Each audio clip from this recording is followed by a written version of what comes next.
नमस्कार दोस्तों। तो मैं हूँ आज अपनी ओटी में। तो आज मैंने सोचा कि आप लोगों को LSCS का जो सेट है तो इंस्ट्रूमेंट के बारे में मैं आपको बता देती हूँ कि कोई भी यदि सिजेरियन सेक्शन आता है तो उसमें कौन कौन से इंस्ट्रूमेंट यूज करते हैं, जो कि गांव में बोलते हैं कि बड़ा ऑपरेशन से बच्चा पैदा हुआ है। तो हाँ जी, मेरी बड़े ऑपरेशन में ड्यूटी लगती है।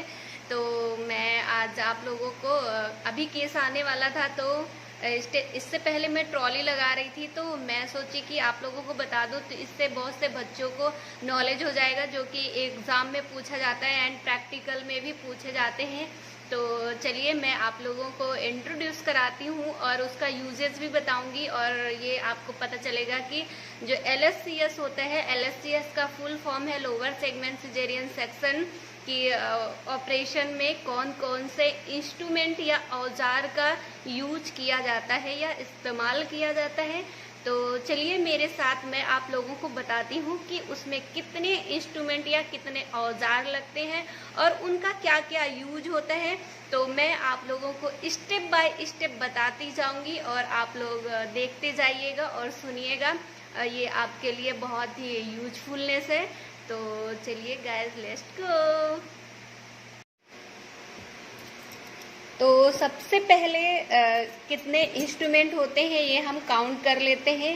1 2 3 4 5 और ये है 6 का बंच होता है पूरा। तो 5 6 7 8 9 10 11 एंड 12 13 14 15 16 18 एंड 19। तो इतने टोटल होते हैं और 2 सीजर हम अलग से रखते हैं। तो मैं आपको अभी बताती जाऊंगी कि क्या क्या यूज होते हैं।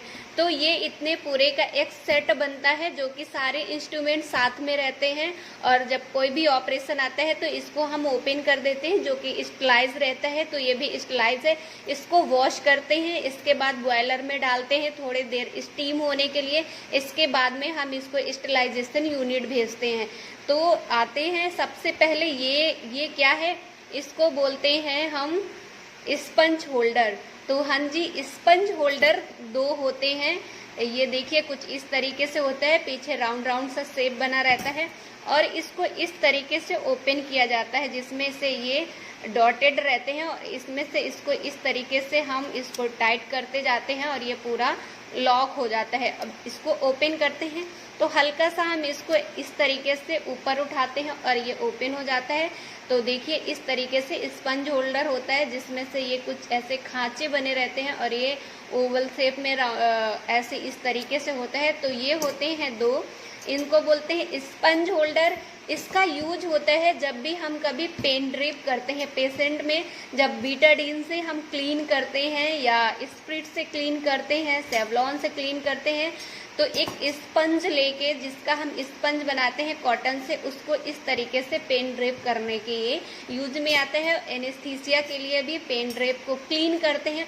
हम उस पार्ट को क्लीन करते हैं जहाँ से हमें सीजर करना होता है। तो इसलिए ये किसी भी प्रकार की सर्जरी में यूज होता है सब, क्योंकि जब भी हम सर्जरी करते हैं उस पार्ट को हमें क्लीन करना रहता है, तो उसमें ये यूज किया जाता है। इसका नेक्स्ट इंस्ट्रूमेंट ये है, इसको बोलते हैं निडल होल्डर। ये है निडल होल्डर। ये देखिए इसमें भी इस तरीके से लगा रहता है टीथ जैसा, और इसमें ये आके फंस जाता है। इस तरीके से इसको लॉक करते हैं। ये देखिए पूरा लॉक हो गया और इसको इस तरीके से ओपन करते हैं। ये कुछ इस तरीके से बना रहता है। यहाँ पे क्या होता है, यहाँ पे हम इसको निडल को होल्ड करते हैं। निडल को होल्ड करके स्टेसिस लगाते हैं इस तरीके से। कोई भी पार्ट जब ओपन हो जाता है, ओपन करने के बाद में हम उसको सिलते हैं, देसी भाषा में बोलेंगे सिलना। तो जो भी हम स्टेसिस करते हैं वो इसके हेल्प से करते हैं या इसकी सहायता से करते हैं। इसमें वाइक्रल लेके या एथेलॉन लेके या क्रोमिक लेके, जिस टाइप से हमारा सूचर है उसी हिसाब से हम इसको स्टेसिस करने के यूज में आता है। इसलिए इसको बोलते हैं निडल होल्डर। इस इंस्ट्रूमेंट का नाम है निडल होल्डर।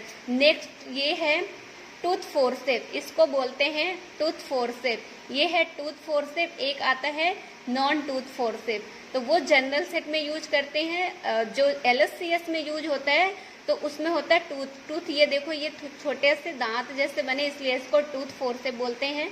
और ये कोई भी स्किन को होल्ड करने के काम में आता है। जब भी हम कभी भी स्किन की लेयर को किसी भी प्रकार से हमें उसको ऑब्जर्व करना होता है या असेसमेंट करना होता है, तो इस तरीके से हम स्किन को होल्ड करते हैं और इस तरीके से उसको हम होल्ड करके रखते हैं। इसलिए इसको बोलते हैं डाइसेक्टिंग फोर्सेप भी बोलते हैं एंड टूथ फोर्सेप भी बोलते हैं। तो इसका नाम क्या है?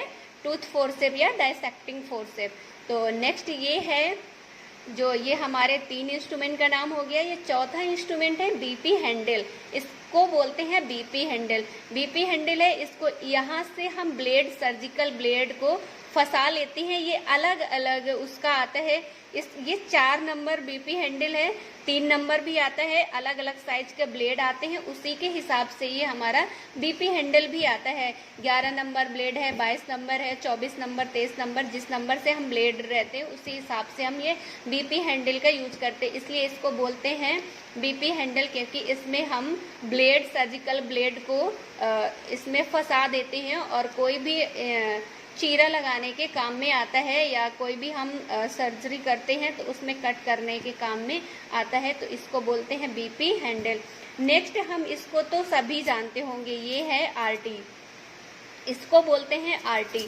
आरटी कोई भी ओपन पार्ट है या स्किन है या यूट्रस है, तो उसको हम होल्ड करते हैं या बहुत ज़्यादा ब्लीडर हो रहा है, बहुत ज़्यादा ब्लीड कर रहा है, छोटी छोटी सी आर्टी वेन्स रहती हैं या कभी कभी फैट या मसल्स भी बहुत ज़्यादा ब्लीड करने लगता है, तो उसको इसके ज़रिए से हम उसको टक कर लेते हैं, फंसा लेते हैं और धीरे से ये क्लोज हो जाता है। जब हमारे पास कॉटरी नहीं होती है, वैसे तो हम कॉटरी का यूज करते हैं, लेकिन अगर कॉटरी नहीं है तो हम इसका यूज करेंगे। और इसके कई सारे यूजेस हैं। जब भी हम अगर यूट्रस की जब पेरिटोनियम लेयर को ओपन करते हैं तो उसको ओपन करने के लिए, सेपरेट करने के लिए हम 2 एलीज लगाते हैं। और जब बेबी डिलीवर्ड हो जाते हैं तो उसके जो अम्बिलिकल कार्ड होती है उसमें हम 2 जगह से क्लैंप कर देते हैं। ये क्लैंप करने के काम में आती है। एक यानी कि सपोज दैट यहाँ से ये इसकी अम्बिलिकल कॉर्ड है, तो यहाँ से भी हम क्लैंप कर देंगे और इधर से क्लैंप कर देंगे और बीच से इसको कट कर देंगे, जिससे कि जो भी उसका ब्लड है वो अच्छे से सेपरेट हो जाए और कोई भी दिक्कत ना हो। और नेक्स्ट क्या है, ये है हमारी एलीज।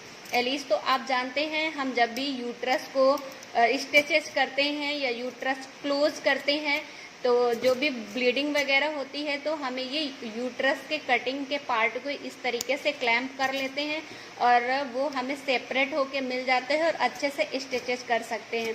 तो ये इसको बोलते हैं आर्टरीज, इसको बोलते हैं एलीज। एलीज हमें 6 का बंच बांधते हैं। ये देखिए 1 2 3 4 5 एंड 6। और इसको भी आप देख रहे हैं कि जब एंगल लग जाता है, पूरा यूट्रस क्लोज हो जाता है, तो फिर इस तरीके से इसको हम वहाँ से ओपन कर लेते हैं, हटा लेते हैं। मान के चलिए कि ये हमारा क्लोज हो गया। ये हमने अपने यूट्रस को पकड़ के रखा है, होल्ड करके रखा है और यहाँ से हमने स्टिचेस कर लिया, तो इसको हम यहाँ से ओपन करके हटा देंगे और इस तरीके से रख लेंगे। तो इस तरीके से हमें 6 का बंच चाहिए होता है। यदि ज़्यादा कॉम्प्लिकेटेड हो जाते हैं केस तो हमें 6 का बंच और लगता है। अलग अलग सर्जरी में या सिजेरियन में अलग अलग टाइप से या कॉम्प्लिकेशन के हिसाब से या पेशेंट के हिसाब से हमें और की ज़रूरत होती है। और नेक्स्ट इसको आप जानते होंगे, ये है डोमिनेंस रिटेक्टर। इससे क्या होता है, हम रिटेक्ट करते हैं जिससे कि बेबी अच्छे से आउट हो जाए और अच्छे से जो भी यूट्रस की लेयर है वो सेपरेट हो जाए। इसलिए हम इसको बोलते हैं रिटेक्टर, क्योंकि ये स्किन को रिट्रैक्ट करने के काम में आता है। डोमिनेंस रिटेक्टर बोलते हैं इसको। और नेक्स्ट और हमें ज़रूरत पड़ती है 2 सीजर। सीजर की भी हमें बहुत ज़्यादा ज़रूरत होती है। ये 2 सीजर लगता है, जो कि होता है एक होता है टिश्यू कटिंग। तो ये है हमारा टिश्यू कटिंग, जिससे कि हम सर्जरी में यूज करते हैं या सिजेरियन में यूज करते हैं। और नेक्स्ट है ये हमारा सूचर कटिंग, जो भी सूचर कटिंग के काम में आता है, जो भी जिससे हम सिलते हैं धागे जो होते हैं उनको बोलते हैं सूचर। तो ये एक होती है सूचर कटिंग, एक होती है टिश्यू कटिंग। तो और भी बहुत सारा सामान लगता है ट्रॉली में। तो फ्रेंड्स बस ओनली मैंने अभी आपको इंस्ट्रूमेंट बताया है कि आपको इंस्ट्रूमेंट कौन कौन से यूज होते हैं। तो LSCS में इतना इंस्ट्रूमेंट यूज होता है, और भी यूज होता है। जो भी एक होता है ग्रीन आर्मिटेज, बट वो बहुत ही ज़्यादा कम यूज होता है, इसलिए हमारे यहाँ तो सिर्फ इतना ही यूज होता है। तो ये है रिटेक्टर, एक बार मैं रिपीट कर दे रही हूँ। ये डोमिनेंस रिटेक्टर, एलिस का 6 बेंच एंड RT का 6 बेंच, और scissor 2, tissue cutting and suture cutting. Next है BP होल्डर, ये है dissecting forcep and thumb forcep, ये है नीडल होल्डर, एंड ये है आपका स्पंज होल्डर। तो आपको पूरा अच्छे से काउंट हो गया और आपको पता चल गया। तो फ्रेंड्स ये इसलिए अभी मैं तुरंत वॉश करके लेके आई थी, क्योंकि ये पड़ा रहता है, इसीलिए सीजर को तो मैंने तुरंत वॉश किया, इसलिए ये थोड़ा सा गीला हो गया है। तो मेरी अभी ड्यूटी थी, तो मुझे लगा कि और केस आने वाला था कि आप लोगों को बता देना चाहिए ताकि आप लोगों को हेल्प हो सके। तो हम इसको 6 का और आप लोगों को अच्छे से बता दूं, ये एलीज इस तरीके से होती है, जिसमें से इस तरीके से ऊपर से टूथ बने रहते हैं। आई थिंक आपको सही से दिख रहा है कि नहीं, इसमें कुछ ऐसे खांचे जैसे बने रहते हैं और इस तरीके से इसमें स्पेस रहता है। और ये होती है आर्टरी, ये है कर्व आर्टरी, थोड़ी सी कर्व है, स्ट्रेट है, मिडिल एंड छोटी भी होती है। एक मॉस्किटो होती है जो छोटी सी होती है, उसको मॉस्किटो बोलते हैं।